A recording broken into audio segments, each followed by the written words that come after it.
আমি দেখিছো যোৱাকালিৰ পৰা সংবাদ মাধ্যমত যে গোলাঘাট জিলা ছাত্ৰ সন্থাৰ কাৰ্যালয়ত অসম চৰকাৰ কেবিনেট মন্ত্ৰী অতুল বৰা ডাঙৰীয়া আৰু শাসকীয় বিজেপি দলৰ বিধায়কসকলক মাতি কেন্দ্ৰীয় পৰ্যায়ৰ পৰা ধৰি জিলা আঞ্চলিকৰ আছুৰ কৰ্মীসকলে একেলগে প্ৰীতি ভোজ খাইছে, ভোগালীৰ ভোজ খাইছে আৰু গোটেই কথাটোক লৈ সংবাদ মাধ্যমত বাতৰি প্ৰকাশ হৈছে।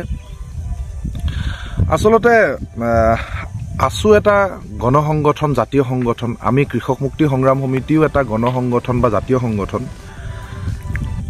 মই এটা কথা বুজি পোৱা নাই যে আসলতে আমি যিবিলাক মানুহক নীতিগতভাৱে বিৰোধ কৰি থাকোঁ, আমি যিবিলাক দলক নীতিগতভাৱে বিৰোধ কৰোঁ, সেই দলৰ মন্ত্ৰী বিধায়ক বা সেই নেতাসকলৰ লগত, বিশেষকৈ চৰকাৰৰ লগত ইমান মৰহম দৰহম কিয়?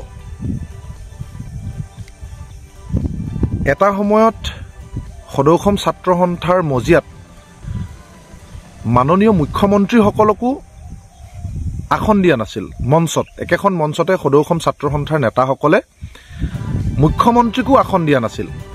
তেওঁলোকৰ মঞ্চত বাকী বাদে মুখ্যমন্ত্ৰীকো তেওঁলোকে বহিবলৈ নিদিয়ে, তেওঁলোকৰ মঞ্চত স্থান নিদিয়ে। সেই সদৌ অসম ছাত্ৰ সন্থাৰ আজি এনেকুৱা কি পৰিস্থিতি আহিলে যে শাসকীয় দলৰ মন্ত্ৰী বিধায়ক, যাৰ আমি নীতিগতভাৱে বিৰোধিতা কৰিছোঁ, সেই মানুহবিলাকক একেখন মঞ্চতে নহয়, একেলগে বহি ইমান হলিগলি, একেলগে ৰাজহুৱাভাৱে আড্ডা, একে শ্বহীদ ন্যাসত গৈ তেওঁলোকৰ খানা, এই গোটেই কথা বতৰাবোৰ আচলতে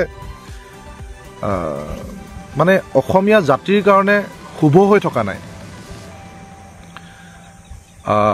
আমি সদৌ অসম ছাত্ৰ সন্থাক সমালোচনা কৰিব পাৰোঁ, সদৌ অসম ছাত্ৰ সন্থাৰ লগত আমাৰ মত পাৰ্থক্য থাকিব পাৰে, কিন্তু সদৌ অসম ছাত্ৰ সন্থাৰ অসমীয়া জাতিৰ এটা জাতীয় সংগঠন আছিলে, এটা অসমীয়া জাতিৰ সত্তা বুলি আমি সকলোৱে কওঁ।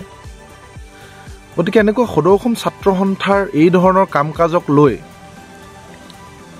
আচলতে আমি ভাবোঁ যে বৰ দৃষ্টিকটু হৈছে, আৰু গতিকে সদৌ অসম ছাত্ৰ সন্থাই আচলতে এই গোটেই কথা বতৰাবিলাক আত্মবিশ্লেষণ কৰা উচিত।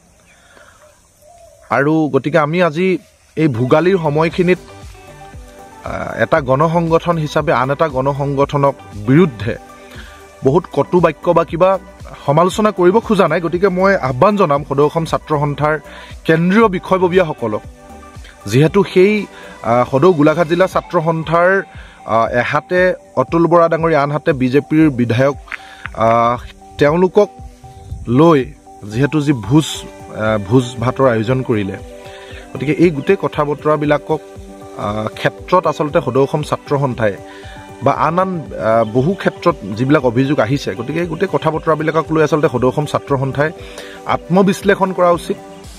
আৰু আমি ভাবোঁ তেখেতলোকে আত্মবিশ্লেষণ কৰি অসমীয়া জাতিৰ পক্ষত থিয় দিয়ক, সেইটোৱে আমি এই সময়ত কামনা কৰিম।